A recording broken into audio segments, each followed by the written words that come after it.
You agree with his logic. Do you believe that Putin is a rational actor? I'm not a psychologist. Barely got a history degree from the University of South Florida. I'm not going to go into the psychology of Vladimir Putin. It's hard to look at what he's doing in Ukraine, what his forces are doing in Ukraine, and think that any ethical, moral individual could justify that. It's difficult to look at the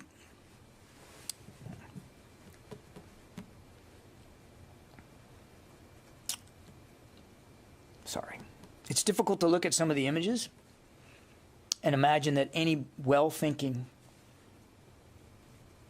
serious, mature leader would do that. So I can't talk to his psychology, but I think we can all speak to his depravity. Barbara. I want to follow up on that exactly. You've just used a series of words that I don't think we have heard you specifically use before. Depravity, ridiculous, bizarre, belligerent. You may not be a psychiatrist, but what are you telling the world right now today by standing up here and saying these things? What is the sense in this government of Putin? You have just, and you've been in the military a long time, you've seen a lot, you don't usually publicly react to these very difficult images. You've used extraordinary words here today, starting with depravity.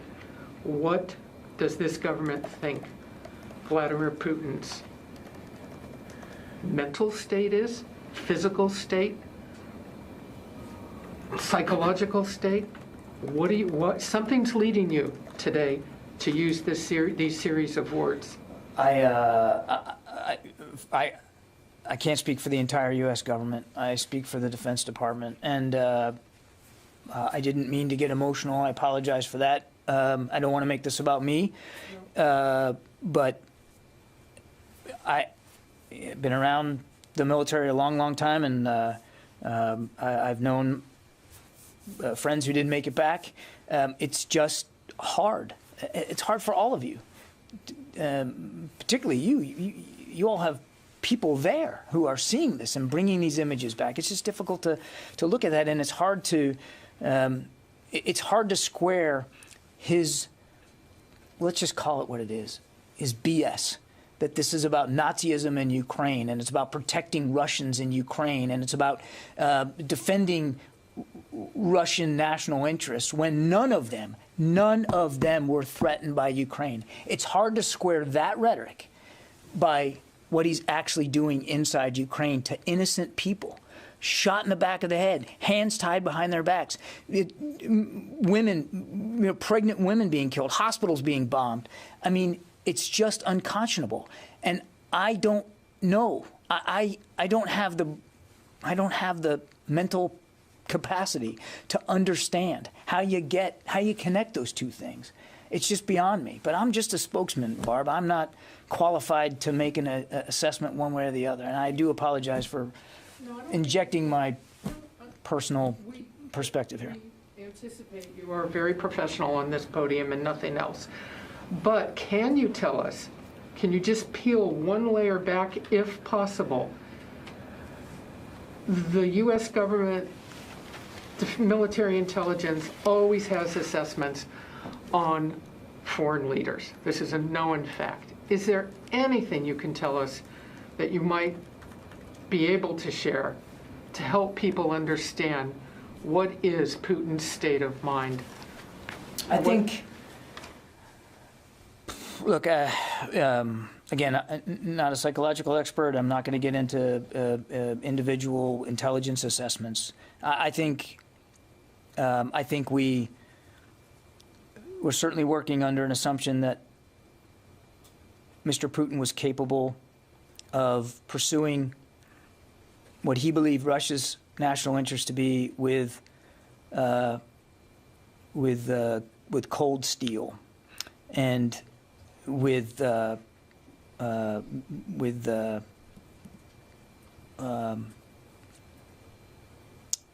with brutal determination.